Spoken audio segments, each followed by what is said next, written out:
14. First impressions, repairs, decluttering, and preparing the home to sell. Jennifer Reynolds calls Sarah Monday morning after another busy weekend of showings. Before we lower the price, I want you to come back over here and tell me what we can do to make the house show better. That's a smart question, because price is only one part of how buyers evaluate a property. Sarah schedules a meeting and tells Jennifer, "This time, we're going to walk through your house like we've never seen it before." Sarah arrives that afternoon but doesn't immediately walk inside. She stands across the street with Mike and Jennifer and asks, "What's the first thing you notice?" Mike looks confused. "My house?" Sarah laughs. "Exactly. You've looked at it every day for 9 years. Buyers haven't. The landscaping is generally attractive, but one shrub blocks part of the front window. Several weeds are growing near the driveway, and the porch light doesn't work. None of these issues necessarily determines market value, but together they influence a buyer's first impression. That first impression may actually begin before the buyer arrives. Buyers often see photographs online before scheduling a showing.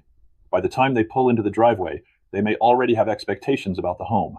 Sarah's goal is to make the physical property reasonably consistent with the attractive but accurate presentation buyers saw online. Inside, Sarah notices something else immediately. The Reynolds have lived here for 9 years, and it looks like it.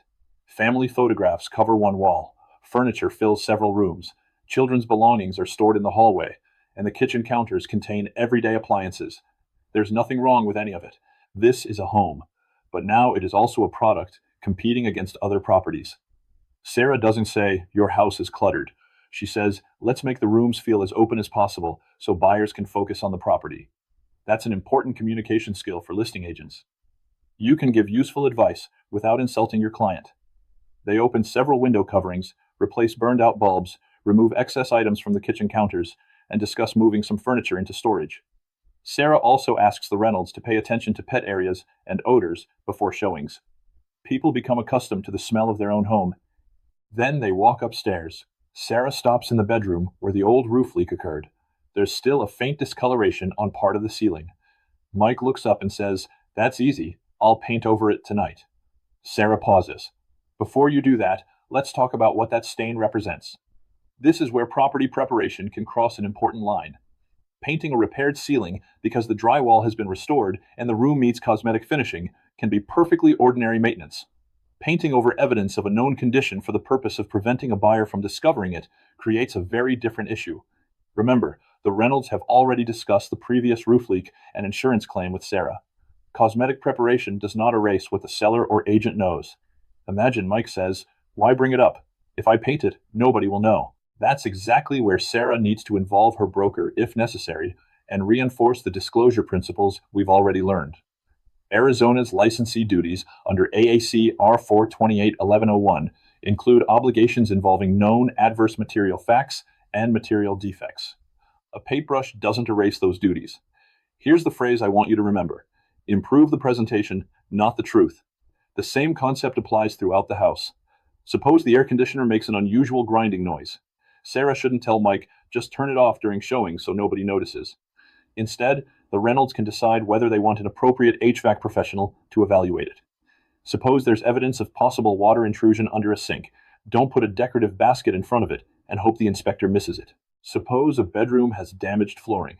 A strategically placed rug may make the room look nicer, but intentionally using something to conceal a known material condition can create a very different problem.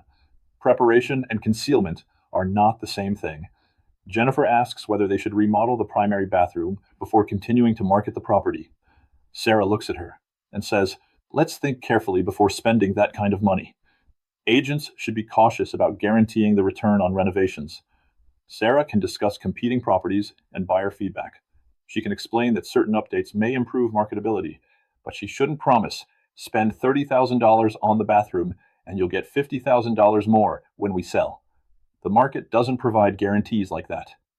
Some sellers may also consider obtaining inspections before listing.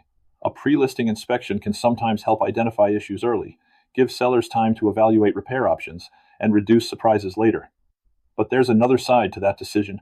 Information discovered before the sale may become relevant to the seller's disclosure obligations. An inspection shouldn't be ordered under the assumption that the seller can simply ignore whatever it finds. Sarah explains that point to the Reynolds and recommends that they discuss significant concerns with appropriate professionals and their broker when necessary. Then Jennifer asks about staging. Staging can help buyers understand how rooms might function, particularly in vacant or unusually configured spaces. But just like photographs and advertising, presentation shouldn't create a materially misleading impression. Sarah shouldn't digitally transform a tiny unfinished area into a huge luxury bedroom and advertise it as though that's what buyers will physically find when they arrive. Good marketing highlights reality. It doesn't manufacture a different property. Sarah and the Reynolds create a manageable preparation plan. They're not spending $75,000 renovating the house. They're improving landscaping, reducing clutter, handling minor maintenance, improving lighting, cleaning thoroughly, and making the home easier for buyers to experience. They also agree to keep maintaining it. That's something sellers sometimes forget once the listing becomes active. Pools still need attention. Landscaping still grows. Air conditioning systems still operate. Toilets still leak. Monsoon storms still happen. A listing can be beautifully prepared on day 1st and look very different on day 45th if nobody is paying attention. By Friday, Sarah walks through again. The difference is significant. The rooms feel brighter. The entry is cleaner. The landscaping looks sharper. Buyers can focus on the home's features rather than the Reynolds belongings. Mike looks around and says, "Okay, even I admit it looks better." Sarah smiles. "Good, because tomorrow we're putting it to the test." She has scheduled a weekend open house. That means Sarah isn't just going to be marketing a property anymore.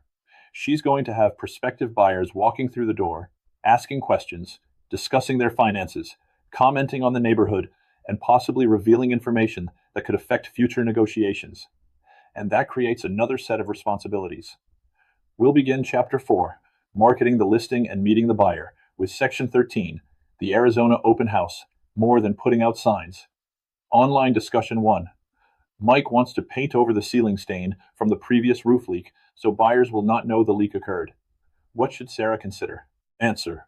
Sarah should distinguish ordinary cosmetic repair from an attempt to conceal known material information. Painting does not erase information already known about the property's history or eliminate applicable disclosure obligations. Sarah should avoid participating in concealment, follow brokerage procedures, and involve her designated broker when appropriate. 2. Jennifer wants to spend $30,000 remodeling the bathroom because she believes it will add at least $50,000 to the sales price. What should Sarah tell her? Answer. Sarah can discuss current market conditions, competing properties, buyer feedback, and how the existing bathroom affects marketability, but she should not guarantee a particular return on the renovation. The cost of an improvement does not necessarily equal its contribution to market value, and the seller should make the decision using realistic information rather than an unsupported promise.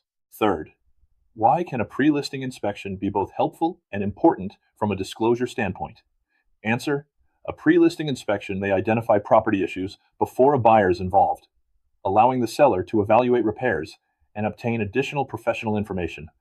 At the same time, information discovered through the inspection may become relevant to the seller's and licensee's disclosure responsibilities.